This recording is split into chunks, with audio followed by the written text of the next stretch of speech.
justamente cuando Macri hizo el acuerdo con el Fondo Monetario que terminó resolviendo Donald Trump en su primera presidencia, Alejandro Werner. Gracias, Alejandro, como siempre, por conectarte.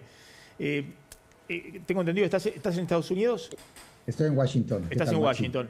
Bueno, obviamente esta es la noticia del día, está repercutiendo en todos lados. Me gustaría una impresión tuya de estos 20.000 millones de dólares que ha anunciado como acuerdo Caputo. Pero bueno, la vocera del FMI, Yuri Kozak, salió a decir que no precisó el monto y salió a decir que los desembolsos serían por tramos, que no van a venir inmediatamente los 20.000 millones de dólares. Bueno, así es siempre. Siempre son así los acuerdos con el fondo. Y yo creo que nuevamente se anuncia algo de manera prematura.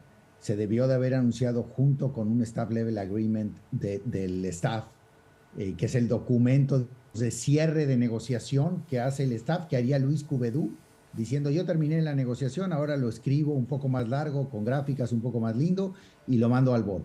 Eso todavía no está listo. Entonces, primero, se cree que lo más importante es el monto y no la consistencia de políticas públicas. Creo que eso es un error de comunicación. Segundo, se comunica el monto, pero no se comunica el plazo del programa, que es lo que determina cuál es el número de meses donde se van a ir haciendo los desembolsos. Entonces sí se genera mucha incertidumbre. El monto de 20.000 depende mucho de los plazos, como tú decías antes, Maxi. Si este programa va a cubrir también todos los refinanciamientos que hay que hacer con el fondo y los intereses, nos quedamos cortos. Y estamos dejándole al mercado una refinanciación tal vez en el año 28, 29, etcétera, que ojalá y se pueda hacer, pero tampoco sabemos cuántos de estos recursos están atados nada más al refinanciamiento de la deuda que vence y cuántos quedan de libre disponibilidad para fortalecer las reservas. Y yo sí creo que lo que se vaya a dar de libre disponibilidad, que yo creo que son como 5 millones de dólares, 5.000 millones de dólares. 5.000 millones de americanos, dólares. 5 mil millones de dólares, un número muy parecido al que hablaba todo mundo de recursos netos. Probablemente un porcentaje muy alto de ellos se desembolse en 2025. Y finalmente, esto va a venir acompañado, tal vez con algunos anuncios del BID y del Banco Mundial, donde vaya a haber préstamos del orden de 2.5 billones por cada 2.500 millones por cada institución. Entonces se junta un monto de 10.000 millones de dólares que Argentina va a tener para fortalecer las reservas, ¿no? Yo creo que eso es, pero como te dije, el fondo no puede salir a respaldar este anuncio de manera muy clara porque todavía no ha concluido la negociación. Y de nuevo, yo creo que el mercado necesita tener una visión de que el marco de política económica va a ser consistente para adelante, no solo que va a haber recursos para apoyarlo. Y nada más para finalizar, hay que reconocer que este gobierno ha hecho muchas cosas bien. O sea, la parte fiscal, yo creo que hay un compromiso muy fuerte para arreglar un problema fundamental de la Argentina. El manejo de la hoja de balance del Banco Central y el manejo de la deuda del gobierno federal ha estado muy bien hecho. Hay un problema grande en la parte monetaria y cambiaria, que es el que se trata de atender con el nuevo programa, pero no sabemos todavía cómo se va a atender. Una pregunta de Pablo Fernández Blanco. Gracias, Maxi. Alejandro, ¿un programa económico sustentable implica mayor flexibilidad del tipo de cambio y eventualmente convalidar una devaluación? Yo creo que sí. Yo creo que el tipo de cambio en Argentina está atrasado. Yo viví en México, digamos, el tequila y un talón de Aquiles muy grande de un programa de estabilización muy exitoso con reforma estructural, con la firma de NAFTA, etcétera, y tuvimos que pasar por una devaluación muy tortuosa, por un problema bancario, y 3 años después regresamos a la senda de estabilización y el país desde ese momento no ha tenido un problema cambiario, bancario o un problema de balanza de pagos. Creo que Argentina va a tener que pasar por eso.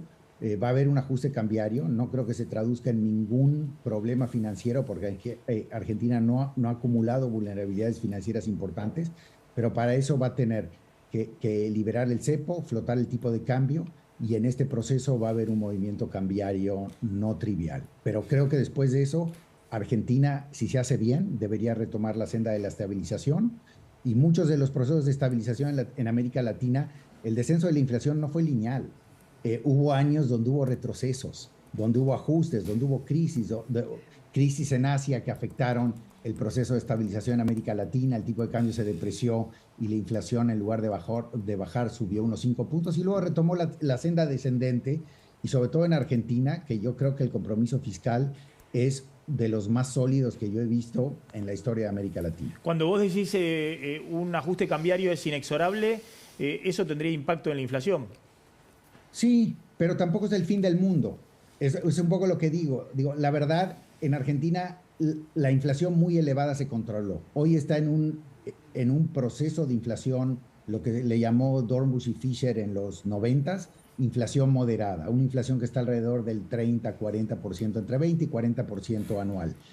Y bueno, ahí podemos tener subidas y luego de esa corrección va a volver a buscar su senda descendente porque va a haber una política monetaria muy seria con niveles de emisión cero, sustentada en una política fiscal de un balance público cero que va a estar vigente durante toda esta administración del presidente Milei.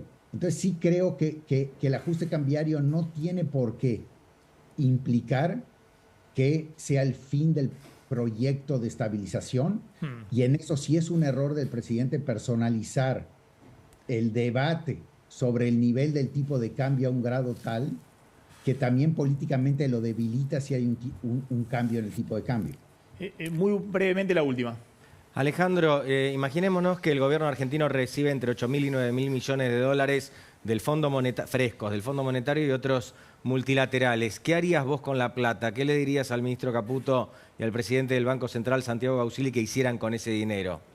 Bueno, yo hace 6 meses dije que Argentina tenía que empezar un proceso de liberalización. Creo que hoy hoy lo deberían hacer. Si no quieren liberalizar tanto el tipo de cambio porque quieren llegar a la elección con una inflación sustantivamente más baja de la que tuvieron en los últimos 2 meses, pues probablemente van a tener que volver a endurecer el cepo cambiario y la brecha va a aumentar. Y así va a llegar a Argentina en la elección. Lo que yo les diría es flexibilicen el tipo de cambio, tengan una política de intervención muy moderada, refuercen el compromiso con la estabilidad fiscal y suban las tasas de interés. Y sí, el país va a crecer un poco menos, pero va a tener una buena recuperación en el año 25 y si en lugar de crecer 5.5 crece 4, yo creo que va a ser la misma buena elección el presidente Milei y no va a acumular vulnerabilidades. Yo creo que eso no va a pasar, creo que el gobierno está muy comprado con el tema del crawl al 1% y creo que van a tratar de conseguir dólares caros de otros lados, profundizar las reservas netas del Banco Central para llegar a la elección manteniendo el crawl. Y después de la elección yo creo que vamos a ver un proceso de liberalización del tipo de cambio y ojalá al presidente Milei le vaya bien en las elecciones y pueda refrendar su compromiso fiscal en el Congreso de la República Argentina y eso creo que le va a dar mucha solidez a este programa. Bien, yo siempre digo que la opinión de Alejandro Werner, exdirector del Hemisferio Occidental, lo mismo de Claudio Loser, un argentino que ocupó también el mismo cargo en el Fondo Monetario, es muy similar seguramente a la opinión que tiene el staff del Fondo Monetario, porque se conocen hace años, muchos han estudiado en las mismas universidades en Estados Unidos y demás, pero bueno, todos saben que más o menos esa es la visión que tiene el Fondo Monetario respecto al régimen cambiario y por eso la incertidumbre que hay actualmente. Digamos, el gobierno no termina de definir si este acuerdo va a incluir esta flexibilización cambiaria ahora o hay algún mecanismo para poder postergarla para después de la elección de octubre. Alejandro Werner, gracias, como siempre, muy amable. No, a ti, Maxi, un gusto verte. Gracias, ahí estaba.